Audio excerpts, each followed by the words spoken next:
believe the Golden State Warriors. I know what it means to be the leader, the captain, the stat stuff and all that, but I don't think this is Steph's team. I don't think this is KD's team. I don't think this is Draymond's team, my team, Andre, Coach Kerr. I think this is our team. I think we really, because without each one of us, we lose a huge part of this team. So I think we all understand that. I've been to the mountaintop. I know what it feels like to win and win with some of your best friends. This is what's amazing to me about the NBA. Jimmy Butler wants to go score more points and get more shots. Like, I've literally come to a point with the NBA, there's two kinds of players in the NBA. The get-it guys, LeBron, Klay Thompson, Steph Curry, Dwayne Wade, Chris Paul, that want to be part of a collective. And then there's the don't-get-it guys. Derrick Rose, I'm not recruiting anybody. John Wall, no, I'm good, I want my shots. Carmelo. Like, literally, the league is now get-it guys and don't-get-it guys. I've had Jimmy Butler on the couch. Dude, when did Amazon pop? Amazon used to just sell books. They popped when they said, we'll sell everything. The collective. Music festivals. You're not the only dude on stage. The big money now is in music festivals, the collective. The big movie now is not just one star, it's superhero movies with multiple superheroes and multiple stars. Chris Pratt can be on the same movie as James Brolin and, Robert Downey. The collective. Like, I look at NBA players now. You're a get-it guy or a don't-get-it guy. Klay Thompson's a get-it guy. This Jimmy Butler has Karl Anthony Towns and Andrew Wiggins. Those are good players. And he wants out so he can get more shots. I mean, that feels so Iverson-esque. It's like you got to be this. That's a smart dude. Like, that guy gets it. I mean, all you have to do is look at LeBron last year. None of you are better than LeBron. And he was the guy, and he couldn't get it done. And he was worn out and frustrated by the end. I know everyone believes they're the best player. But, LeBron is. We know who the best player is, and he couldn't do it. Right. Shockingly, you need other pieces on a team sport to be successful. Doesn't Kevin Durant seem happier now? Fewer shots, not always the man, and he's happier because he's a get-it guy. And with that, sometimes he's a get-it guy. Hopefully today is one of those days. Joel Klatt, the voice of college football for this network. Hey, bud. First of all, we have a massive game this week. It's huge. Oklahoma, Texas. I'm going to say it, and you're not going to be comfortable with this, and you're going to whine about it and cowards and jerk. Listen, I don't Okay. Kyler Murray, Baker Mayfield leaves. I watched Oklahoma. Their offense is better.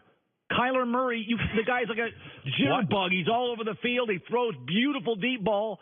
They're not better, but you don't think the offense is better at Oklahoma? No, they're good. They're very good. The statistics are basically even. They're basically the exact same right now. Kyler's going to have to do a little bit more with his feet than Baker did just because of the loss of Rodney Anderson. He throws the ball down the field better than people give him credit for. Look at this guy. Look at him. The same as Baker. Crazy. This guy, I will say this for Kyler. Kyler's the most unique quarterback I've evaluated in a long time. Here's why. He is elite as a runner. Normally, when you have elite runners at quarterback, they're not great throwers of the football. This kid is. He's a great thrower of the football. I'm telling you. The combination is as good as I've seen maybe ever. And trust me, I've talked with the Texas coaches this year, the FAU coaches, the UCLA coaches. All these coaches are going to face him. Every single one of those coaches are like, never seen this before. By the way, never seen anything like it before. Wyoming's not as good without Josh Allen. USC's not as good without Sam Darnold. UCLA can't win a football game without Josh Rosen. Louisville's not as good without Lamar Jackson. Oklahoma's better without Baker Mayfield. Why does this have to be a Baker thing? Because the last time I checked, Cleveland is actually relevant now in the National Football League because of a guy like Baker Mayfield. Very good defense. He's a great thrower of the ball. Unbelievable. They're not even in that game without Baker Mayfield. Why do you make this about Baker Mayfield? Hey, it's called Big J journalism. We touch on all the subjects. Big J journalism. We don't avoid topics on this show. A lot of shows are scared of the stuff. Unbelievable. Not us. This is Big J journalism. That's right here. That's a T. You just made a T. Trouble. Journalism's trouble. No, I will say this, and you know how I feel about this. I have told you I think college football is getting a little regional for my taste. Okay. I think Tom Herman's close. I don't think he's close enough to win. I think Oklahoma's going to win this game. But I will say this. Tom Herman is working. Here's all I've ever said. When you take over a program, by the middle of the second year, I got to see growth. And you're seeing it from them. I'm seeing total growth. Texas, next year, Texas is a 11-win team. And maybe this year, Colin. I'm telling you, maybe this year. Think about this now. He's lost 7 games as the head coach of the Texas Longhorns. 5 of them, they had the lead in the fourth quarter. Of those losses, I'm not even talking about the games in which now they've clearly turned the corner when they're beating USC, scoring 34 straight points, beating a ranked opponent, beating up on TCU, by the way. Didn't allow TCU to score over 17. That's 3 straight games that their defense has held the opponent under 17 points. They're legitimate. And I'll tell you this, too.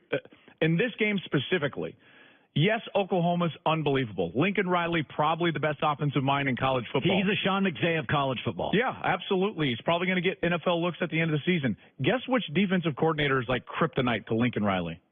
Todd Orlando at Texas. When he was at Houston, what did Todd Orlando do? Beat Oklahoma.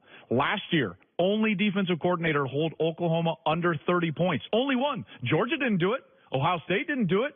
Texas was the only one that did it. So I'm just telling you, this game likely going to be lower scoring than you think and tighter than you think. This is, I got to tell you something. I love, and I've been to Austin a half dozen times, and I don't know why this is. I always, as a kid, I loved Michigan football and Texas football. It was the uniform. Wait a second. 2 weeks ago, you were trying to tell me those 2 schools were not football schools. No. I didn't say they were the best. That, Joy? They weren't. They're not the best football towns because there's stuff to do in Ann Arbor and stuff to do. All I'm saying is you were telling me that they weren't football schools. Is better when Texas and Michigan are good. There's no doubt. It's just a way better sport. There's no doubt. I'm watching Texas this weekend. It excites me. But I will tell you this: all you Sooner fans out there, cowards and jerk. Let me tell you something. Oklahoma's offense is better this year. They're not. Where do you get that? You just got that out of thin air.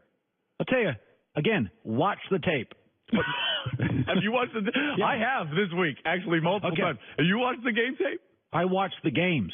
It's called using the tape. I'm talking about the real stuff, like the actual tape. Maybe you can be committed like me. You watch games all day.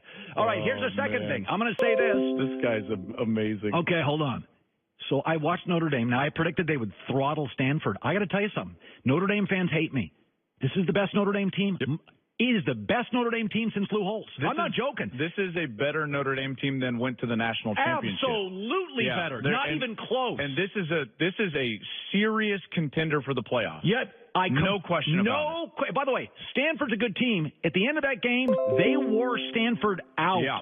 And you can say that, listen, back-to-back road games against ranked opponents, Stanford was going to be wore out, but Notre Dame did that. Now, here's the one thing that the fact that Brian Kelly went to Ian Book is a huge, huge upgrade for them. Do you know the first 3 games, they scored 70 total points in their last 2. They've scored over 90. No. They're so much more explosive on offense because they can throw it. Watch Notre Dame's size up front. Yeah. They look like Alabama. They look like Auburn. They look like Ohio State. They are big and physical. I'm concerned for them for one reason. Why? Their leader up front, Alex Bars, is done for the season. He's a guard. He's a captain. He's played as a starter in parts of over the last 3 seasons. A guard? You're worried about that? Well, think about what this team is now. They're still a run-first team. Look at this kid. Dexter Williams, by the way, ran for over 160 yards in his first game back from a suspension. So they're for real. And here's the deal. The meat of their schedule, Colin, it's already over. It's over. So they've got 3 more road games. They're at Virginia Tech this weekend, a Virginia Tech team that had 600 yards put on them against Old Dominion. They've got them. They got Northwestern on the road, Southern Cal on the road. They've also got 2 neutral site games. This is an oddity now. 2 neutral site games. They're going to play at Yankee Stadium against Syracuse. They're also going to play at Qualcomm down here in San Diego against Navy, which is a really interesting game. And then they've only got 2 home games remaining. You and I are not imminently winnable. No. You and I are not fanboys for Notre Dame. Notre Dame fans hate me.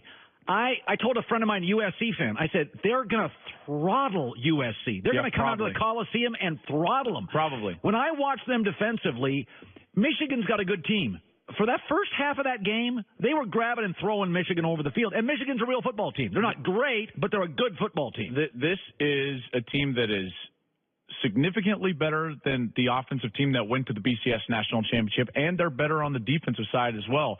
I fully agree with you. And now we have to start the conversation, at least in part, Colin, about which two conferences are going to get left out. Because Notre Dame, as an undefeated, is going.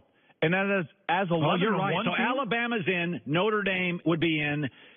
Ohio State Ohio State doesn't play Wisconsin, do they yet? No, they would face them potentially in a that'd be the title game, and I think they beat them. Just say this, Bama, I know it's early, but in college it's not. Once you get through the meat of your schedule, it isn't that early.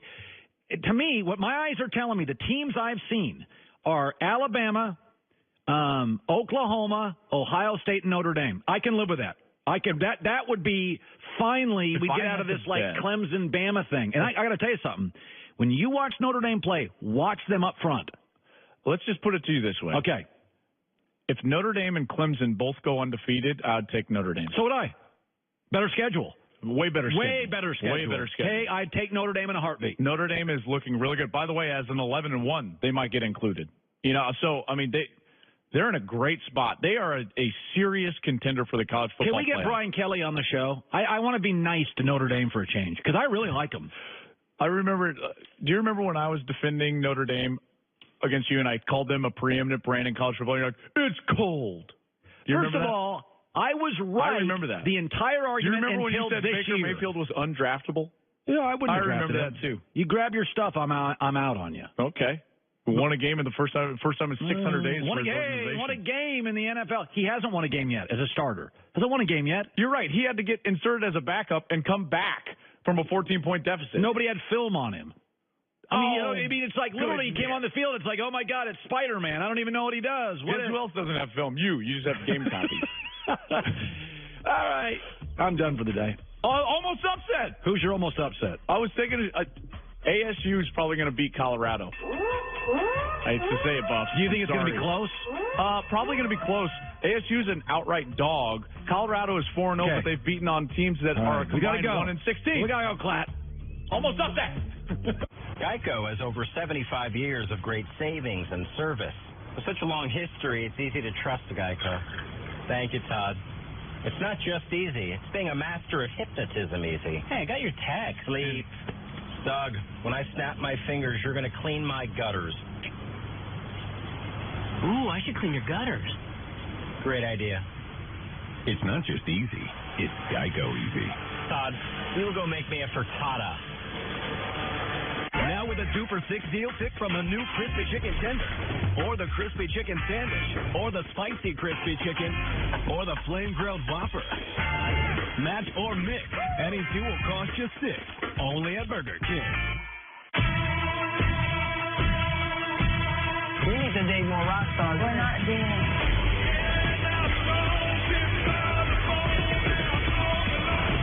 Let's play. Rated R. What will you discover with a lens made by Essilor?